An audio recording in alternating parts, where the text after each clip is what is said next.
पेपरफुटी प्रकरणामुळे देशभरातील विद्यार्थ्यांच्या भविष्यावर प्रश्नचिन्ह निर्माण झालंय। या प्रकरणातील आरोपींवर कठोर कारवाईची मागणी आता तीव्र होत आहे। उदगीर येथे बहुजन विकास अभियानाच्या वतीने नीट पेपरफुटी प्रकरणाच्या निषेधार्थ उपजिल्हाधिकारी कार्यालयासमोर जोरदार सत्याग्रह आंदोलन करण्यात आलं। या आंदोलनात आंदोलनकर्त्यांना नीट पेपरफुटी प्रकरणातील सर्व आरोपींवर देशद्रोह, फसवणूक आणि खुनाचा गुन्हा दाखल करण्याची मागणी केली आहे। कुलकर्णी, मोठेगावकर, गायकवाड, खैरनार, वाघमारे यांच्यासह शिक्षणाच्या नावाखाली दलाली करणाऱ्या सर्व संबंधितांवर कठोर कारवाई करावी अशी मागणी करण्यात आली। बहुजन विकास अभियानाच्या कार्यकर्त्यांनी या घटनेचा जाहीर निषेध करत विद्यार्थ्यांच्या आयुष्याशी खेळ करणाऱ्या पेपर लीक रॅकेटवर तात्काळ कारवाईची मागणी केली। विद्यार्थ्यांच्या आत्महत्यांना आणि त्यांच्या जीवनात निर्माण झालेल्या अंधाराला जबाबदार असणाऱ्यांची मालमत्ता जप्त करून संबंधित क्लासेस कायमस्वरूपी बंद करावेत अशीही मागणी आंदोलनकर्त्यांनी केली।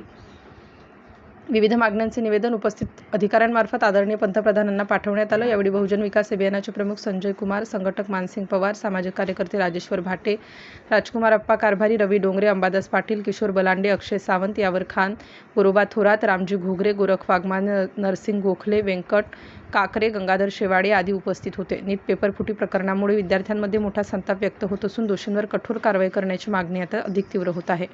अशाच महत्त्वाच्या बातम्यांसाठी आमच्या चॅनलला लाईक, शेअर आणि सबस्क्राईब करा। राष्ट्र माझा लाईव्ह न्यूजसाठी नागनाथ ससाणे, उदगीर, लातूर। देशामध्ये 10 वर्षामध्ये आजपर्यंत 4 वेळा नीटचा पेपर फोडण्यात आलेला आहे।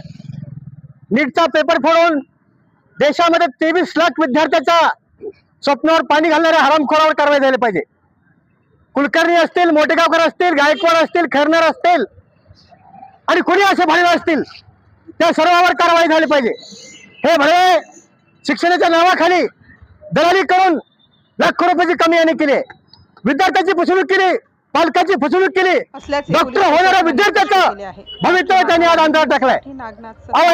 आता धक्का बसून 3 विद्यार्थ्यांनी आत्महत्या केली म्हणून अशा सर्व हरामखोरावर सीबीआयने तात्काळ देशद्रोहाचा गुन्हा दाखल केला पाहिजे, फसवणुकीचा गुन्हा दाखल केला पाहिजे, खुनाचा गुन्हा दाखल केला पाहिजे।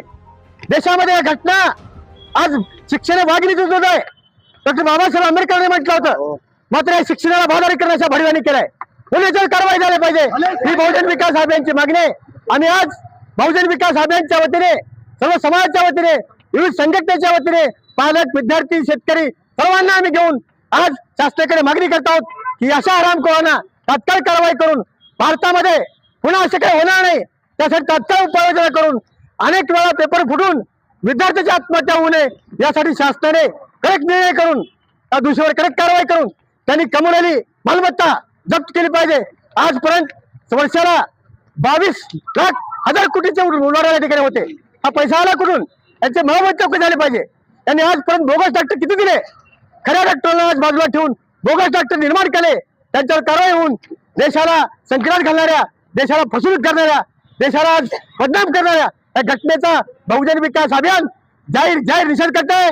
जय हिंद।